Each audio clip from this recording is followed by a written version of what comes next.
Hi everyone, thanks for joining in. I'm excited to have Sandy Barker joining me. Hi Sandy. Hi, nice to see you. Some of you might remember Sandy's been our author for the day before, so it's good to have you here for an interview. Just a little bit about Sandy. Sandy's a writer, traveller, and hopeful romantic with a lengthy bucket list, and many of her travel adventures have found homes in her novels. She's also an avid reader, a film buff, and a wine lover, and is a coffee snob. She lives in Melbourne, Australia, with her partner Ben, who she met while traveling in Greece, and their real life story inspired Sandy's 2019 debut novel, One Summer in Santorini. She has since published nine more rom coms, many of them destination romances. And in September 2023, the first book in the Ever After agency series with Boldwood Books, Match Me If You Can, was published. And you've got yours there, that's great. And book two, Shout Out to My Ex, lands on Valentine's Day, with There two we more go. books in the series coming this year and the fifth in 2025. So you certainly have been very, very busy. Um, I think the last book I read of yours was the Santorini one, which what I really love about your books is that they are great destination travel books. Especially when we weren't able to travel for a while, they were really great to be reading. Well, I have to say, actually, Jackie, they were really great to be writing. Yeah. I bet you Here were in wishing you Melbourne, were there though, and you could do some more oh, research. absolutely. I mean, here in Melbourne, we were really, really, really locked in. Everyone who's Mm, from Melbourne will know. And I actually was supposed to, my book, A Wedding in Tuscany, was originally going to be set in France. And in 2020, we were going to be doing a trip to France to wine country. And I was going to base the mm, book there. And I was like, okay, scratching my head of like, where can I write that I've mm, been enough times that, I can lend that authenticity to it. So it ended up being in Tuscany. mm, But it was very nice to write kind of escapist romances while we were in lockdown because at least it was a little bit of armchair travel, and I was busting out the photographs and the mm, travel journals mm, and just kind of reminiscing and projecting myself to the Tuscan countryside or to Bali or wherever else it mm, was. mm.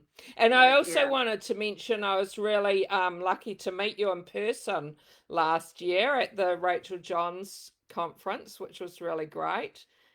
that was fantastic. That was such, I mean, Rachel and Anthea really just took this leap of faith of we're going to Mm, get together about 100 people for a book club retreat. Is this going to work? And it mm, absolutely did. And I met so many wonderful authors and so many people who love books. I got to meet you, which was fantastic because everyone was like, have you met Jackie yet? I'm like, no, no, mm. no. I'm kind of queuing up. I mean, you were as popular as the authors were. So I yeah, don't it was a think really so, great but event. It was a really great event. And I have to say, it's one of the things I love most about being an author is kind of mm, meeting people who love reading and just want to talk about books, mm, because that's me too. And I was geeking out on meeting some of my favorite authors, mm, like mm, fangirling, getting them to sign things. So yeah, unfortunately, I'm not going to be at this year's because I'll be overseas. But mm. next year, 2025. Yeah, yeah. Do you want to start off by telling us a bit about maybe your new series? Yeah, sure, sure. So, as Jackie said, I've written a lot of travel fiction and I've written for HarperCollins. I've got a 5 book travel holiday romance series, which are all set in different destinations, and it's about two sisters. And I also have a Christmas romance series, which is a 2 book series, and that's about three best friends. But I was kind of, thinking about what next, what do I want to be writing next? And I had these ideas for these love stories set in a city.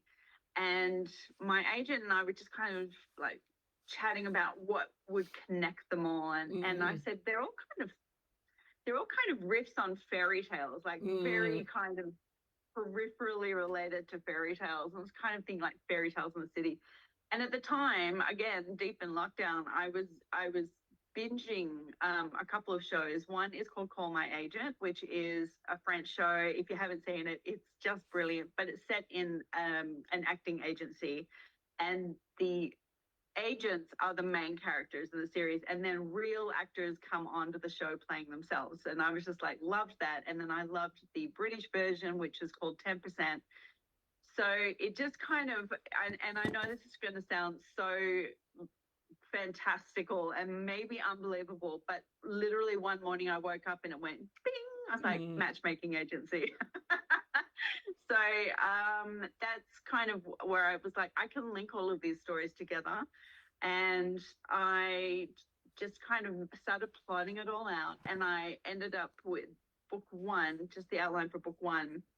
And our main character is actually Australian. She's called Poppy, and she's an expat Aussie living in London. And she, in book one, has to find Tristan a wife before his 35th birthday. She's got a month to find him a wife, or he'll lose this inheritance.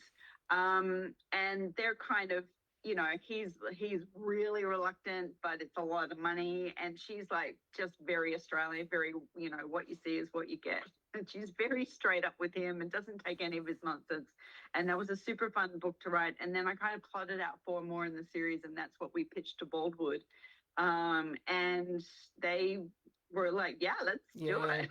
Let's go.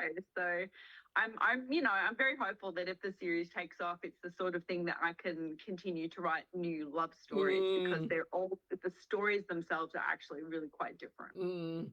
Yeah, no, and really exciting to have like your next release on Valentine's Day. Are you doing anything special for that? Well, actually, yes. We're celebrating kind of ourselves, so going out for lunch, and we're a bit of a cheesy couple in a way that we actually do like Valentine's Day, and it is something sweet that we celebrate together. So it'll be a double celebration, and so this is the one that's coming out on Valentine's Day. Shout out to my ex.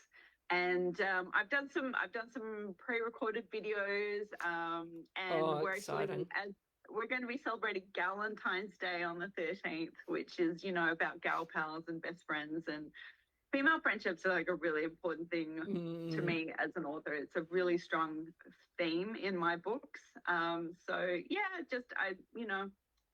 every publication day is a celebration, and it's always a pinch me moment of, wow. I actually just unboxed these today, and I've popped the video up on Insta, and I'm like really cool at the beginning. I'm like, hi, there's a box that's come from my publishers. And then I take out all the packaging, and I'm like, because, the book babies are just, it's this kind of physical manifestation of literally, a couple of thousand hours worth of work. So yeah, I think we'll just have some champagne. Oh, sounds great. And I know how much you love travel, and you must have missed traveling for a while, but where have you been able to go or plan to be going since we haven't been able to travel? Well, actually, not even you don't even know this, Jackie, but we're about to leave Melbourne, and we're going on another year-long sabbatical. Oh, wow. In 2018, we did a big loop around the world, and our first stop was Bali, and that really inspired me to write A Sunrise Over Bali. And we did some travel in Europe. We went to the UK, we went to North America. So we are doing another loop. How exciting. It is very, very exciting. So I've actually resigned from my day job, and I'm going full-time author just right after Shout Out to My Ex comes out. And then we're packing up everything and leaving Australia at the end of March. And our first stop is Thailand. So we're going to be living in Thailand for a couple of months. We're going to head up to the UK, where my sister, brother-in-law, and nephew lives, and I've got other family up there. And then we're going to spend the summer in Europe, their summer. So we're going to just chase the sun so we have an endless summer. And then in their autumn, which is our spring here in Australia, we'll head over to the US and see my partner's family, because he's an American boy. And do a bit of a road trip. We're thinking maybe Christmas in Mexico. So I'm just kind of like, I'll be taking lots of photos and lots of notes and thinking about future stories. No, and I hope you'll be sharing lots of photos as well.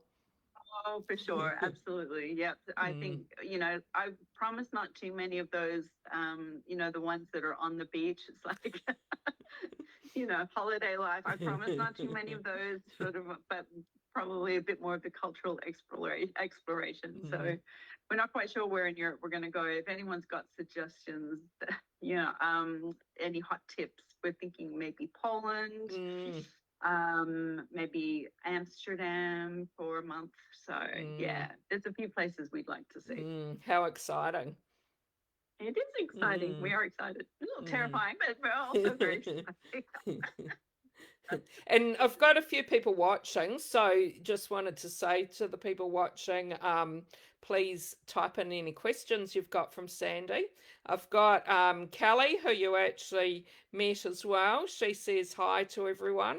And she said she loves the new series, and she told her hubby to get the new one for Valentine's Day. And he's a good hubby. He will do it, I'm sure. And Sharon wonders what you like to read, and I wonder if there might have been anything you've been reading lately you want to recommend to us. Oh, absolutely.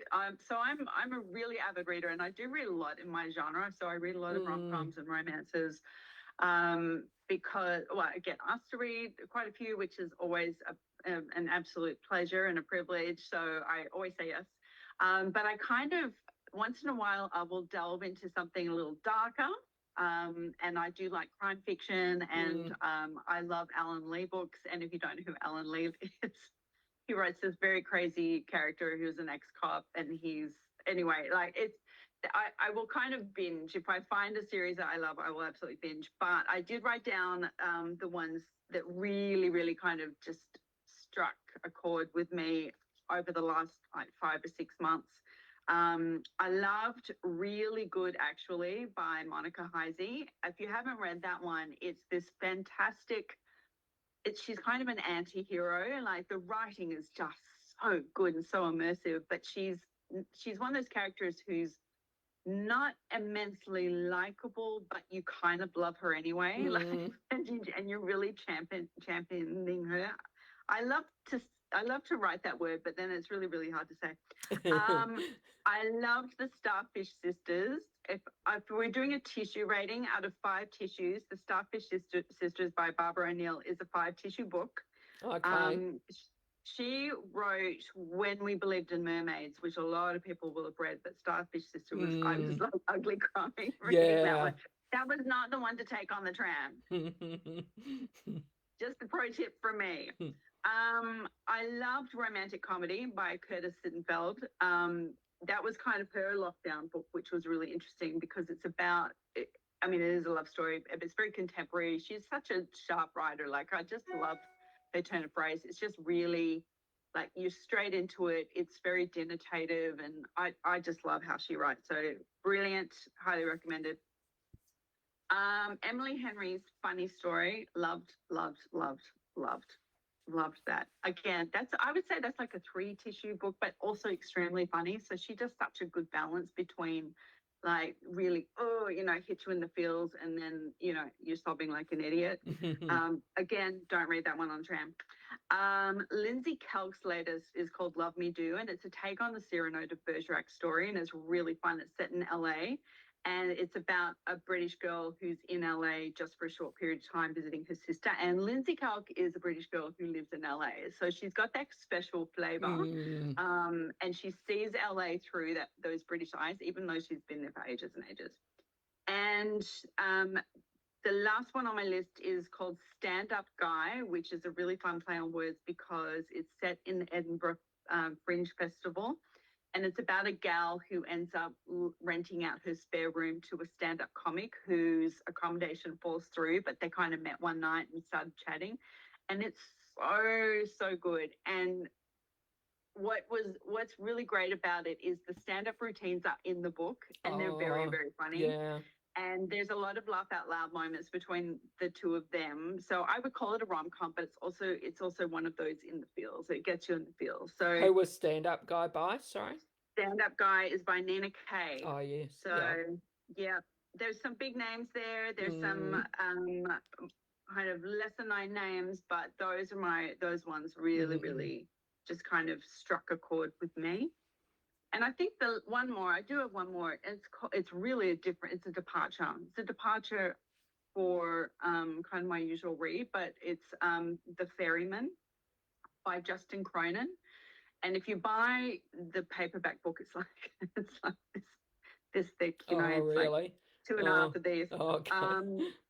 But I read it on ebook. I read most of my books on ebook. But it's set in the future. It's this kind of dystopia thing, but it really asks some big questions about humanity and what it is to be human. And even though kind of the premise is humans trying to get off planet because we've destroyed the planet, which is obviously very dark thematically, it really does ask the sorts of questions that we ask ourselves when we're in those quiet moments with ourselves. So it's very quite introspective, and I would find myself like, you know, chewing on the story and like, and then I'd have to pause for like a day and just think about things. So highly recommended. And I'm a huge fan of his writing. His The Passage trilogy is like amazing. So I read everything. I kind of read everything, Jackie. Yeah. No, that's some great recommendations. I'll be adding some of them to my list for sure. Kelly wonders if you've had a favourite book to write so far. That was a pretty hard question. That's a really good one. I'm just looking at my book, babies. I would have to say this one. So this is A Wedding in Tuscany. Oh yes, yeah. It's book 5 in the series, so I actually get to bring everybody to Tuscany for a wedding. Like, spoilers, sorry, there's a wedding in the book. And I just loved bringing everyone back. And some very minor characters from the series are the parents of the two sisters, Sarah and Kat, and they are very big players in this particular book. And some of the scenes that I wrote for these characters, the mom and the dad, were so LOL. I was laughing writing them. I laughed out loud every time I edited them. If I read them back over again, I'll still be laughing out loud. There's a life drawing scene in that book that I'm very proud of because it is hilarious. Anyway, it was such a joy to write because, as I said earlier, it was really such an escape for me. You know, particularly I was writing it in winter time, so winter in lockdown, and I was just like in this world with these characters who I loved, and super fun to write. And then I would say in number 2 slot is actually the book that I just finished. So I've actually finished book 3 in the series, Ever After series, agency series. Yeah. And it is so much fun. It's set in the world of magazine. So I've created this stand-in for Vogue magazine. It's called Nouveau. And it's really fun and really funny. So I'm really enjoying writing this new series. I think that one's kind of my favorite. And I actually started book 4 today. Oh, okay. You have been busy. And I absolutely love it. So yeah, I want to. I mean, I want to write books that are fun to write. So yeah. So you have been writing a lot of books. How do you do you plan a certain amount a day to write, or a certain amount of time, or words, or? I mean, I'm still working, and I work 4 days a week. So I have to be quite disciplined about when I write. But I don't tend to force myself to go, okay, we're going to write 1,000 words a day. What I will tend to do is when I'm in writing mode, I'll get up early. So between 5 and 6, I'll get up, write for a couple of hours, and then go to my day job. And then I've always set aside Friday for writing. So what I would consider a writing session is at least a scene. So if it's not a complete chapter, it's at least a scene, and then I'll write all the way to a scene break, and then I'll pick it up the next time I sit down. So probably minimum is going to be about 1,000 words, I guess. And then every time I sit down, I actually read back what I wrote the last time, because that helps me. I'll make little corrections, but it helps me get in the flow of the voice and what's going on. So, you know, the first part of a writing session is always reading back over that previous part. And sometimes I read it back and I go, so I'm actually not going to go anywhere. I'm going to work on this. And there are a lot of writers who are like, oh no, once it's done, it's in the bank, and then you don't come back to it until you start editing. But that just doesn't work for me, because sometimes I'll catch that I've written myself, writing myself into a corner where I've kind of written a plot choice that sets me off on a different trajectory. And then I've started looking down that road and I'm like, no, I don't like that. So I have to fix it here. And I find that makes my first edit much easier. So with the third book that I just finished, I wrapped it in a couple of weeks ago. I did my first editorial pass, which I call it a read through, which it's a bit more rigorous than that, but did my first pass, and then it's with my agent at the moment for feedback, and then I'll incorporate her feedback, and then it will go to the publisher, and then it's three more rounds of edits. But yeah, it's like, I finished my book. No, I finished the draft of my book. But yeah, that's still pretty amazing, though, that you are churning out so many books while you are still working 4 days a week. What's going to happen when you stop your job? That's the dream for a start. You know, between Christmas and the New Year, I had about 3 weeks off, and I was really prolific. So I wrote over 40,000 words, and in 3 weeks. So I was just like, and I was in the flow, and I think that's another reason I really like this book. So I know that when I'm not doing, you know, a job, I don't consider this my job, I consider it my profession. Sounds really wanky, doesn't it? When I'm not doing another job, I know that a full writing day is, you know, it's a chapter. So if I could say I'm going to write a chapter today and that's 2,400 words, it might take me, you know, very fast would be 2 to 3 hours, and slower might be 4 to 5, 6 hours. But I would consider that a full day of writing. And then I'm like, okay, what else am I doing today? So my aim is, once I finish work in mid-February, I've got a month and a half before we leave Australia, but there's a lot to do in that time. Got to pack up our house, etc. But when I'm kind of full-time writing, which is when we land in Thailand, I'm really hoping just that I will actually get ahead of my writing schedule. So I've got obviously deadlines for books 4 and 5.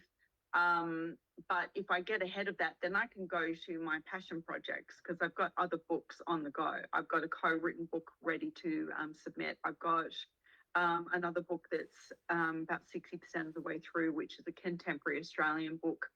So I can dedicate more time to that. And then actually, this is going back to when we met Rachel at the book club. She was reading the first chapter from her first ever book, which was she wrote in high school, and it wasn't terrible. It was probably, I mean, I used to be a high school English teacher. It was actually pretty good, but the girl ends up accidentally breaking up with her boyfriend, and Rachel says, Sandy Barker, where are you? And I was like, I'm over here. And she goes, does that sound like the end of a rom-com? And I said, no, it sounds like the start of a rom-com. So then I had this idea that we could potentially write a rom-com together, a male-female points of view. And I've sort of pitched it to her, and I think she's sort of interested. But it starts with an accidental breakup. I accidentally broke up with my boyfriend, you know, like, I think that could be super fun. But I need to free up some time, you know, I need to free up some space, and that's why quitting employment is like, but I'm ready to kind of take that leap and just, this is my trajectory now. I'm in my mid-50s. I want this to be, you know, what I do for the rest of my life. I'll be like, I say that I'll be like Barbara Cartland. I'll be 99 and just like, you know, tapping something out. Although I'll be surrounded by cats, but I'll probably have big hair and pink lipstick, you know.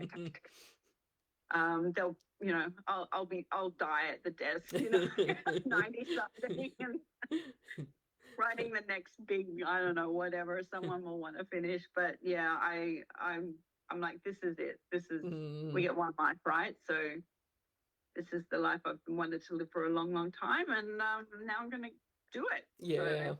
Yeah, no, that sounds great. Like, great idea. Writing a book with Rachel, you'll have to make up the authors that write together, and they make up a sort of name together Oh as yeah, the author, a pen name. yeah. We can be like Christina Lauren, Yeah. Rachel Sandy. I haven't even talked to her about that. That's pretty funny. If she watches this, she'll be laughing her ass off. Yeah. Oh, okay. Well, I guess I'm writing a book with Sandy. Yeah. And Mary Lou says you sound very disciplined and well organized, which I'd have to agree with. You do sound like you are very disciplined. Kim says, do you ever get time to rest? What do you like to do to relax? Yeah, it was really interesting last week because I had submitted my book to my agent, and I was like, I've got to get to work. I've got to outline. I'm doing a short story anthology with Anna Foxkirk. I've got to do this, got to do this, and then I'm like, no, I'm going to binge reality TV shows and read and go for walks and go wine tasting and just like just normal things. And it was actually really nice. I gave myself the week off. It was very, very pleasant. I can highly recommend it. So I think that's another reason why, kicking off with a sabbatical and going full-time author, it is about finding more balance. So it's about, I can write a few hours a day and then I can enjoy where I am, can go swim in the sea or, climb that, to the top of that hill and see the view or whatever, or enjoy the local cuisine. We want to live in those places that we're going to go to. We want to immerse ourselves in those places. So it's an opportunity to do that. And travel does kind of top me up, new experiences, new places. And a lot of what we're going to be doing this year is seeing people that we love, who live across the world. So that also fills me up. That's another way that I sort of replenish my, soul. Yeah. So yeah, it is. I am a busy person, but I think I need to. That's the thing that I need to work on myself is. It's great to be disciplined, and I do have deadlines, and I will meet those, and I always meet my professional responsibilities. But it's tired. Yeah. It's time for it. It's time to slow down. Yeah. Yeah. And Sina wonders what your favorite setting is of all your books. Oh no, yeah, that's really difficult. They all hold such a special place in my heart. I mean, I love London. London's one of my favorite cities.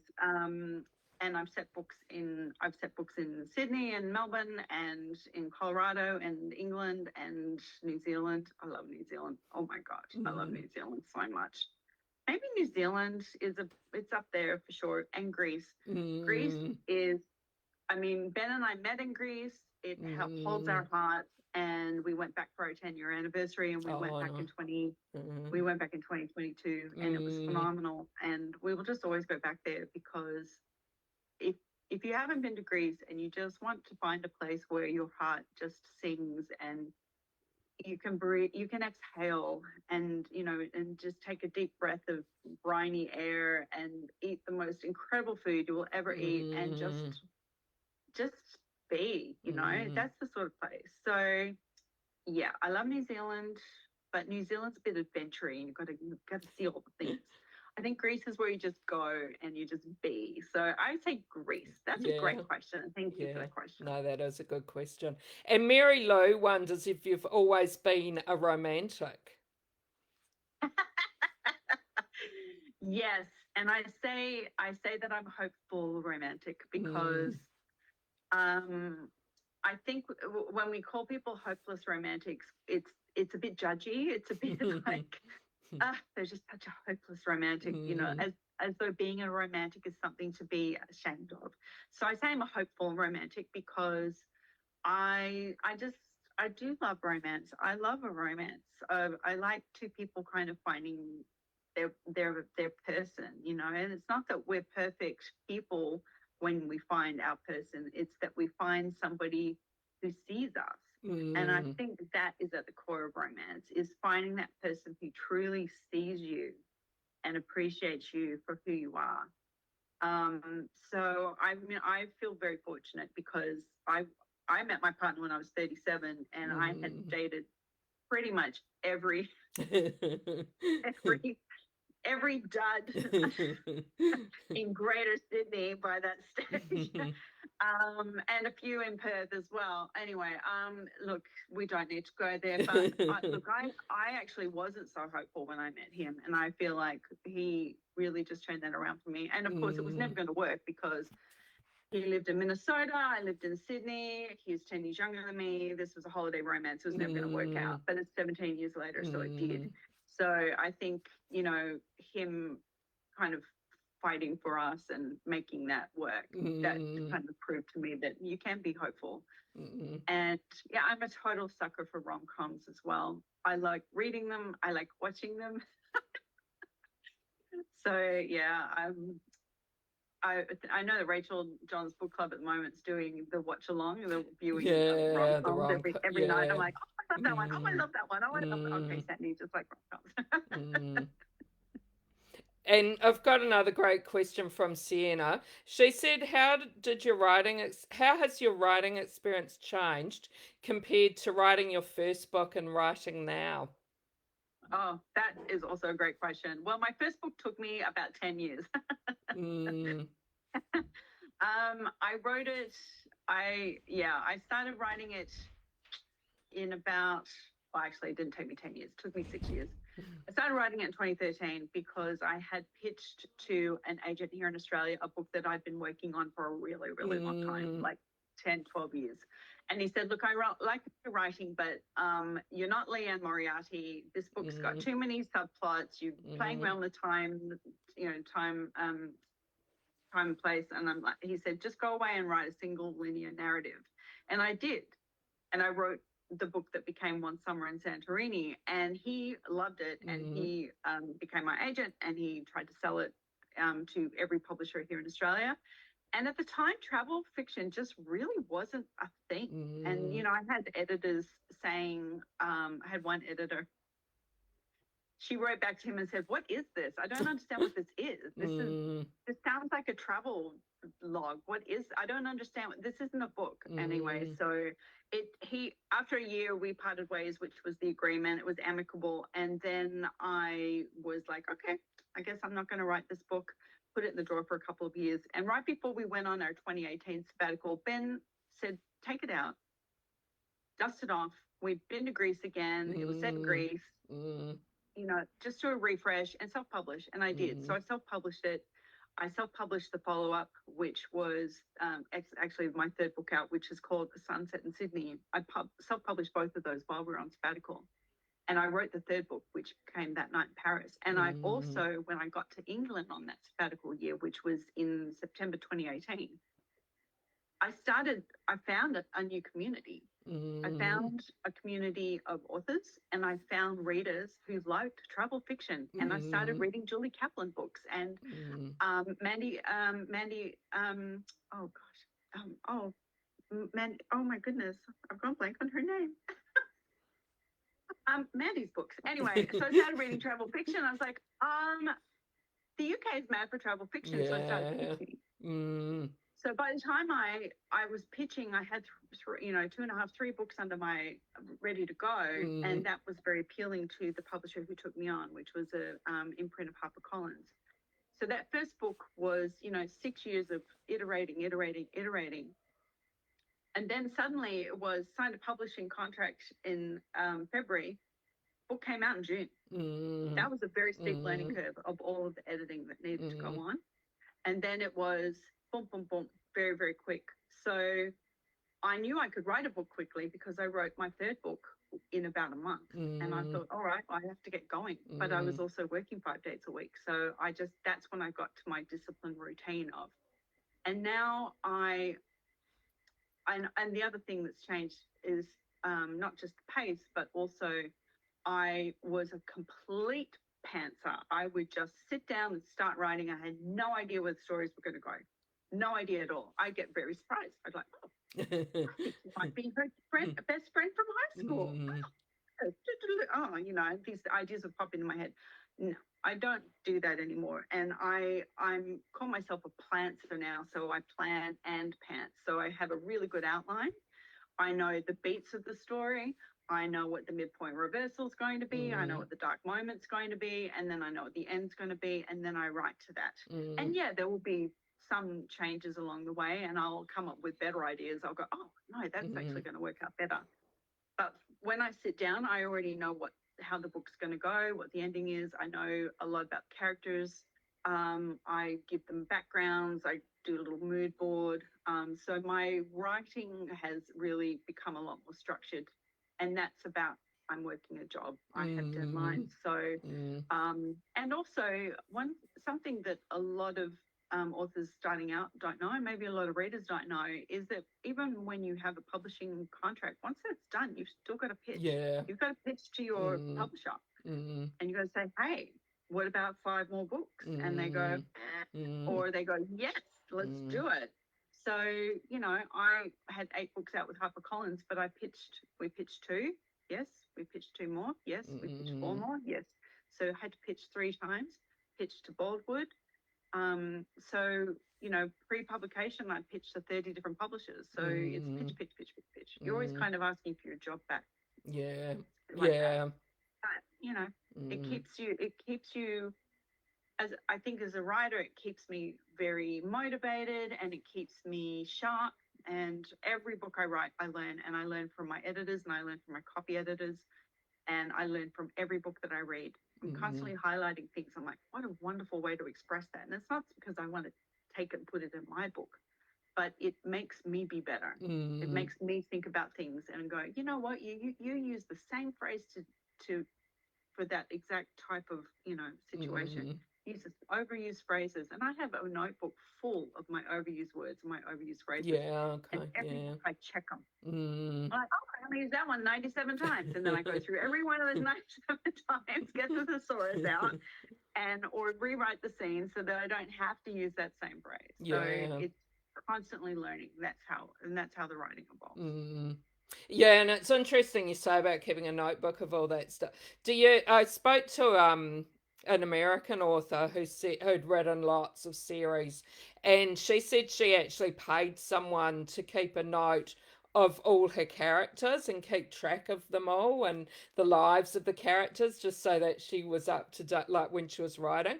Do you do anything like that for your characters, seeing as you write the series? And yes, absolutely. And I have to thank my very, very first copy editor because she returned the manuscript and she had written a guide for the book. So she had written character bios. She'd written Australianisms. We had Australianisms, we had Americanisms, we had Englishisms, Britishisms. So she'd written this out, and again, total, novice. I went, ooh. And that was just going to be book 1 and 2, right, in the series. I ended up writing 5 books in the series, and that was my Bible. So I would go back and I'm like, okay, what year was this character born in? How old are they going to be in the present day? How old are they in relation to this person? How tall are they? What eye color do they have? You're looking into the love interest's eyes. You don't want them to be blue in one book and green in the other, So those details, and I capture them. And I have them, I've just started one for book 4. So some of the main characters go all the way through the series. They get moved over to the next guide, but then I'm creating new characters. And it's really good too, because a lot of minor characters, I plagiarize myself. I'm like, I always call them A names, Anna, Elise. I'm like, oh, but I've already got it. Go back to the beginning, and I go, oh. So yeah, series guide is so important. And even if an author doesn't know if it's gonna become a series, I would say still do a guide, because if it does become a series, you will thank your former self. So much easier than like looking through and going, I know I mentioned his color somewhere. Yeah, no, it is so important, isn't it? Yeah. Yeah. Yeah. And what about reader feedback? I'm sure you get lots of reader feedback. Is there anything maybe funny or something that touched you that someone? Yeah, actually, I love hearing from readers, and I'm so appreciative when I see reviews online, and particularly if they've liked my books. Um, we talked about this. We talked about this when we were at that event um, about tagging authors in negative reviews. Please don't do that. Please don't hashtag them. Please don't tag them. Please just don't, like, you can mention, like, just please don't make it connected to us. It can be out there. That's fine. We know that you're not not everyone's gonna love our books. But my favorite book of all times is favorite book review is a woman called Glenda. She gave me 1 star for One Summer in Santorini because the review went like this. There's too much swearing and it's all about sex. And I was like, there is a lot of swearing in that book, but they only have sex at the sorry, spoilers, like it's my first book. But they have sex, but it's like way at the end of the book and there's one sex scene. I'm like, what do you mean it's all about sex? But thank you, Glenda. And I use that to promote that book, and people are like, bye, bye. So that's a funny one. But I did hear from a gal recently who was listening to the audiobook of, I think it was Santorini actually, and she said she was listening to it while she was driving to see her mum who was on her deathbed, and it was a 10-hour drive, and it kept her going. And she wrote to me to tell me that, and I was like, she said it was just so funny, and it was just so thought-provoking and lovely, and it was just the most beautiful review. Like, it wasn't even a review, it was a message. It was a beautiful message. So yeah, the reviews for this latest series, most of the ones that are 5 stars are like so fun, laugh out loud. It's just, it's a total romp. And I like to say that this new series has got the tone of something like Emily in Paris, where it does not take itself too seriously. There's a couple of hefty scenes in both where, they have to talk about stuff seriously because, even in a good rom-com, you need that dark moment. But much lighter fare than other stuff I've written where there's this deep existential crisis of I'm turning 40 and I don't know what I'm doing with my life, But I've just had so many people reach out and say lovely things, like it just really helped me, or it made me laugh, or I made me hopeful that there is someone for everyone, or whatever. It's that kind of feedback is just invaluable. And then there are people who really understand the craft of writing, and they contact me, so that's really lovely. No, that's great. Thanks for sharing that. It's just the best. No, thanks for sharing that. Well, thanks so much for chatting with me. It's been great to talk to you, and you've got a lot of exciting things happening this year, so hope to see some things that you're sharing on social media. Looking forward to that, and also looking forward to reading more of your books. Thank you, Jackie. Thank you so much for the invite. It was really lovely to talk to you again, and I'm sure our paths will cross again sometime in the future. I'm sure it will. Well, thanks everyone, and thanks for the questions that people asked as well. Yeah, thank you everyone. Thanks, bye.